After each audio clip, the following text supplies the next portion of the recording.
Dear students, I welcome you to the presentation on strategy implementation in multiple markets. In this session, we will try to understand the benefits and bottlenecks of operating in multiple markets and strategic planning process in multiple markets.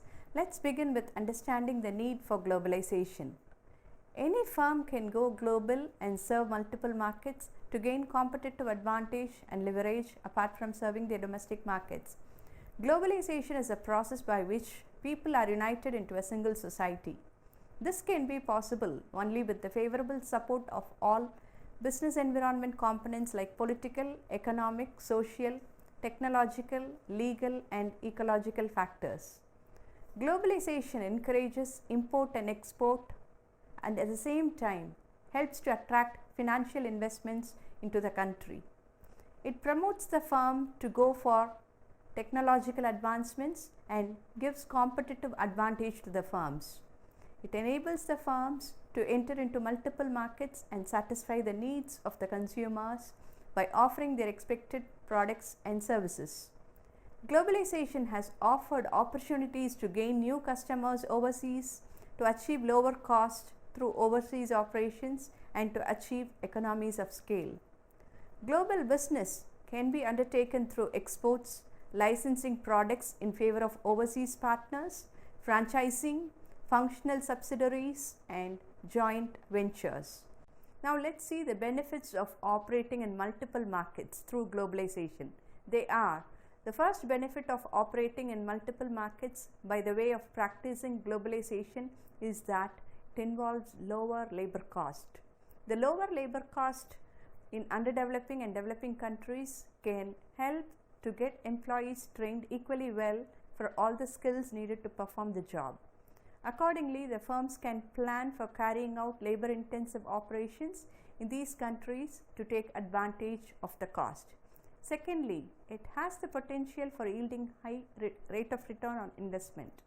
The firms resort to enter into multiple markets for the reason being that it is able to garner more profits when it performs its business operations in those countries where the cost is low.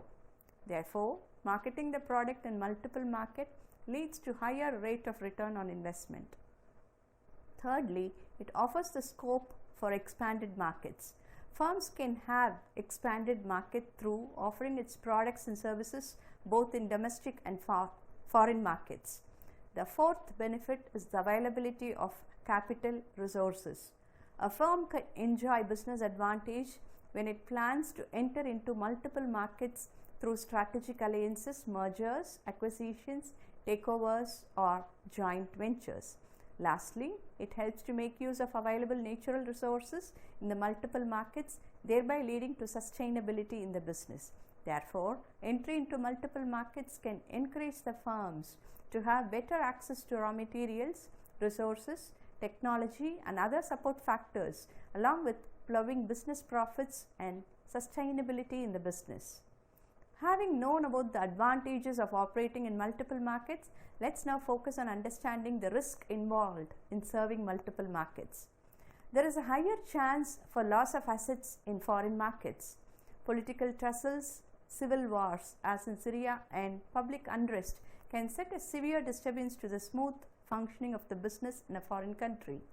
They may provide an insecure business environment for the firms to sustain their business in the trouble-torn country.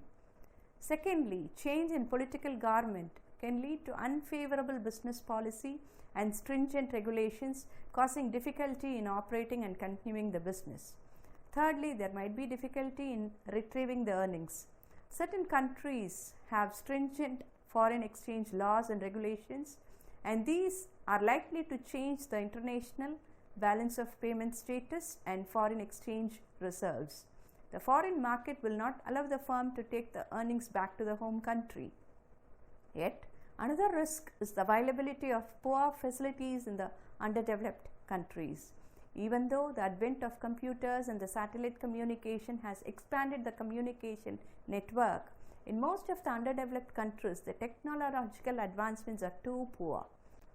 Next, having discussed about the risk involved, let's discuss about the bottlenecks in operating with multiple markets. multinational corporations and the host country should operate in win-win situation for both the countries. They should mutually benefit out of the relationship between the two countries.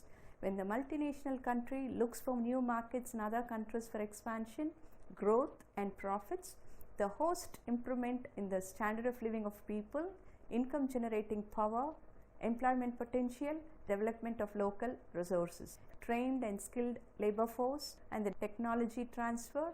On the other hand, the multinational companies also resort to inhumane practices and result into hardships for the host country.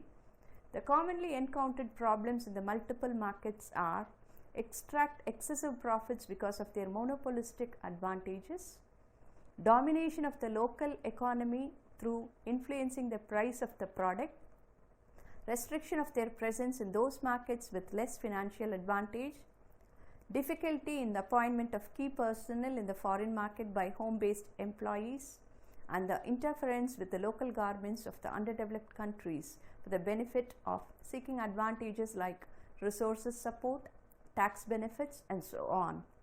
Having discussed about the bottlenecks in operating in multiple markets, let's move on to see the strategic planning process in multiple markets.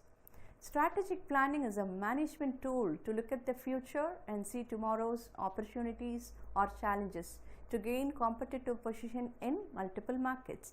It requires strategic thinking. What is strategic thinking? Strategic thinking is the matching of opportunities with corporate resources in order to envision the future direction that leads to improved corporate performance and enhanced competitive advantage. This process involves the following systematic steps. The first step is to define the organizational vision and mission. A very vital component to any strategic plan is the vision and mission of the company. Vision refers to the future direction of the company, while mission represents the concept of the business. They define the company's purpose, provide direction for future growth, and may indicate the strengths of the company. They form the basis for formulating the objectives and goals of the company. The second step is involved in assessing the strengths and weakness of the firm to operate in multiple markets. George Ip has identified 4 sets of industry globalization drivers that ensures success for the firms to operate in multiple markets. These drivers are the strengths to the company in the form of market advantage, favorable economic policies, competitive advantage, and the government policies. The primary purpose of this analysis is to match the company's managerial, technical, material, and financial resources with those required for successful global business in multiple markets. Having assessed the strengths and weakness of the firm to operate in multiple markets, the next step is to analyze the home environment, host environment, and the international environment. Before any strategy can be formulated, it's important and vital to analyze the environment in the home country, host country, and the international environment for the country in which the business is planned. The analysis of the international economic environment will reveal the size of gross national product per capita, their projected growth rates, inflation, employment, interest rates, prevailing wage rates, foreign exchange position, and demographic details. Political environment will reveal the form and stability of the government, attitude of the government towards private and foreign investment, etc. Social factor will reveal the customer preference, value systems, attitudes, belief patterns, religions, traditions, language, lifestyle, and so on. Technological environment will be the deciding factor for the expansion of the business, as the firm's survival will depend on its ability to adopt the cutting-edge technology in the business. When you see the legal factors, it will help the firm to understand various legislations and procedural formalities in operating the global business. Coming to ecological factors, they will reveal about the availability of raw materials and other initiatives to protect the environment. After the environment appraisal is done, the firms resort to setting objectives to succeed in global business. After the analysis of corporate strength and weakness in multiple markets, the next step is involved in setting up strategic objectives for expansion and benchmark. Strategic objectives are the desired results to be achieved for the kind of efforts taken with available capabilities. Benchmarking is the exercise of setting the standards for performance after making comparison with the competitors. One of the objectives for the firm is to be a successful market leader operating in multiple markets. Multi-market strategy adopted by the firm can be in various forms based on the pressures for local responsiveness and cost pressures. They are multi-domestic strategy, international strategy, global strategy, and transnational strategy. Let's now look in detail into each one. To begin with, what is multi-domestic strategy? It is aimed by global companies to give local responsiveness, wherein the company establishes semi-autonomous national units in various countries in which it functions and produces customized products to serve local markets in different countries. The structure preferred by companies that adopt multi-domestic strategy is global area structure, wherein all value creation activities are duplicated in different countries. Decision-making authority is decentralized to each foreign division so that local needs could be catered to managers in foreign division. This strategy is based on differentiation, which brings different products to different markets to meet the customer's requirement accordingly. The second operation strategy in multiple markets is the international strategy. Companies following an international strategy usually add one foreign operations department to their existing structure in the domestic country. An international strategy is based on R&D and marketing being centralized at home country, all other value creation functions being centralized to national units. The international division has to coordinate with all other departments to satisfy the foreign market. In this setup, there is no attempt at customization of the product offering. International operations are managed as a separate division, and the managers are given authority and responsibility for coordinating domestic product division and foreign market. The main drawback in this strategy is that firms cannot enjoy the cost advantage obtained through global presence and cannot customize products to suit local customers in global markets. The third operational strategy is the global strategy. The firm that has global strategy locates its manufacturing operations and all the other value creation activities in the lowest cost global location to enhance efficiency, quality, and innovation. It offers standardized product to the global market suited for all customers. Global product group facilitates the transfer of resources and competencies among its divisions. It has a centralized control by the corporate headquarters. Within each product group, a headquarter is evolved in order to coordinate the domestic and foreign divisions. This type of strategy offers cost advantage to the firm and adds to the competitive advantage. Now, coming to the fourth operational strategy in multiple markets, it is the transnational strategy. The firms which adopt transnational strategy tend to achieve both low cost and high local responsiveness in domestic market and global market. Functions are centralized at the optimum global country and others are decentralized to achieve local responsiveness and competitive advantage in other host country markets. Thus, it has an individual company in each of the foreign country. This is characterized by local flexibility, sharing of knowledge and experience among geographic regions, divisions, and good contact between domestic and foreign managers. It has a strong international culture to support communication and coordination among managers. It involves high establishment and bureaucratic cost, but yet it is the most profitable strategy to operate in multiple markets. Having understood the various strategies of operating in global markets, let's now discuss about the different strategies for multiple markets. The main purpose of any strategy, whether it is focused on domestic operations or in international business, is dealing with the competition and achieving the organizational goals. The choice of the strategy for international operations would depend upon external and internal environment of the host and may differ from one geographical area to another. Some of the strategies available for the companies to enter into multiple markets are import and export. The easiest and simplest way to enter into multiple markets is through the import and exports. Importing is buying goods and services produced in a foreign country, and exporting is selling goods or services to customers in a foreign country. Since no country can survive on its own, almost every country is involved in import or export.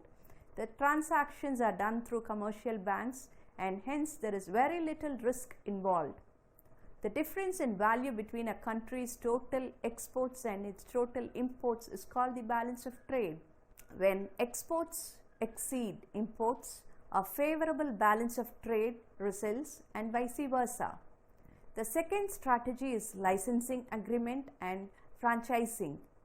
In this type of agreement, a company in a host country may enter into a binding agreement with the company in the home country, by which the host country organization can produce and sell products under licensing, which is the right to use brand name, product specifications, patents, copyrights, and so on for a fee.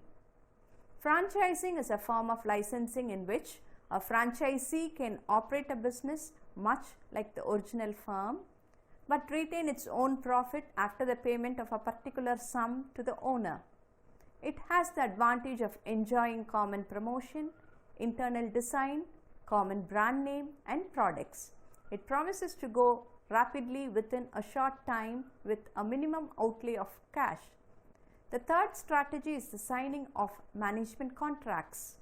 Management contracts involve simply providing managerial talents, including talent expertise, to the foreign operating company for a fee. The fourth strategy is the joint venture. Joint venture involves collaborations with the local organizations or even the government in a foreign country in order to establish operations for producing a product or service for mutual benefit. This means sharing of management and manufacturing capabilities and expertise with the foreign company. This also means sharing of risk and rewards as well. When the resources are combined together, it results into a new entity which is quite different from its parents. Each firm brings its own resources like finance, managerial talents, and technical advancements to share the benefits. The fifth strategy is the turnkey projects. This means that an organization in a home country provides all services to the organization in the home country to start a project such as a power plant, cement plant, automobile unit, and so on, from the very beginning of the design stage to the operational level of the plant. This includes designing, building, operating and training the workforce to take over the project completely. This is done for mutually agreed upon fee or royalty for the home country.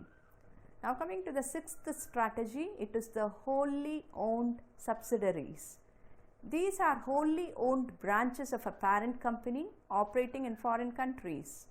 The parent company has the sole managerial authority to operate the subsidiary with the laws of the country where it is located. It makes the total investment and reaps the benefit to itself. The disadvantage, of course, is the possibility of political changes which can result in changes in laws that can be detrimental to the subsidiaries. After wholly owned subsidiaries, it is the acquisitions and takeovers. Under acquisition strategy, one firm takes the control of another firm either as a whole or its significant part. This is done through mutual agreement between the two companies. If it's against the wishes of the acquiring company, it's termed as hostile takeover. It has become a significant growth strategy because of business structuring of many firms in today's business. Acquiring existing organizations' products or resources has a strong advantage of quick entry into the planned market, and at the same time making it easy to get the licenses, patents, technological advancements, distribution intermediaries, and so on. The next route to enter into multiple markets is the mergers or amalgamations. It is combining one company with another for certain business advantages like quick entry into the business, faster growth rate, easy diversification with established base, reduction in market competition, tax benefits, and enjoying synergy in operating the business. Strategic alliances is yet another option of entering into global markets. It is also the form of combining the efforts of two or more organizations to develop competitive advantage. In this form, two or more firms join hands together for achieving certain specified objectives for a specified period of time. When these objectives are achieved, the firms terminate their alliance. There is no contribution of finance from the partners. It mutually supports the operation of each other's business and benefit together. It can be to seek support in the use of technology, production operations, logistics, joint advertisement, customer services, and so on. Lastly, foreign direct investment helps the firm to enter into multiple markets. Export and import of products invite additional costs such as tax and transportation costs. Instead, locating a manufacturing center directly in the overseas market can help to carry on business in a foreign market and gain competitive advantage over a period of time. The next step involved in strategic planning process is the strategy implementation in multiple markets. The implementation process of formulated strategy requires putting strategies into actions. Successful strategy formulation alone does not yield success. If the strategy cannot be translated into action, then the resources and efforts used are wasted. Strategy implementation therefore refers to the way a company structures itself in order to execute its strategic plan efficiently and achieve its objectives. Strategy implementation is achieved through organizational design and structure. It is the way in which the firm selects its arrangements and design that will help it to achieve the formulated strategy efficiently and effectively. It is concerned with assigning tasks and responsibilities to the concerned individuals responsible for implementing the strategies. When you see organizational design, it deals with the selection of organizational structures and control systems that will assure the application of the company's strategy effectively and create the competitive advantage. The organization therefore should adopt a combination of structure and control systems that improve quality, create value, reduce cost, and improve communication. Management should find out how to encourage the employees and provide them with incentives to achieve efficiency, quality, innovation, and customer satisfaction. They should learn to coordinate employee activities so that they work effectively together to implement strategy that increases the company's competitive position. Organizational design and control shape the way people behave and determine how they will act in the organizational setting. Strategy implementation is the action that converts the strategic plan into action. Creating a favorable environment and support system is the most important requisite for successful strategy implementation. Boseman et al. Suggested that strategy implementation should focus on 4 critical factors. These elements are the organizational structure, corporate culture, human resources, and organizational rewards. The relationship between these factors and the organizational strategy has a great impact on the outcome of strategy implementation. To sum up, we have seen the strategic implementation in multiple markets, touching upon the benefits accrued, risk involved, and the bottlenecks faced in serving multiple markets. Followed by, we have discussed in length about the steps involved in strategic planning process in multiple markets.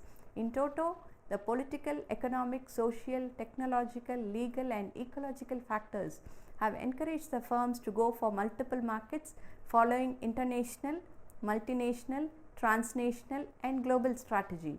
It has created a favorable climate for the firms to enter into multiple markets with minimum risk of losing their investments. Hence, implementing the choice of the strategy in multiple markets can make the firms profitable, help them to exploit economies of scale, utilize the strengths of the foreign country, diversify their business, lengthen the product life cycle, attract financial investments and so on. Hope this module has supported with you in understanding the various dimensions of strategy implementation in multiple markets, and it has given you a good learning experience. Thank you so much for your wonderful support. Wish you all the best.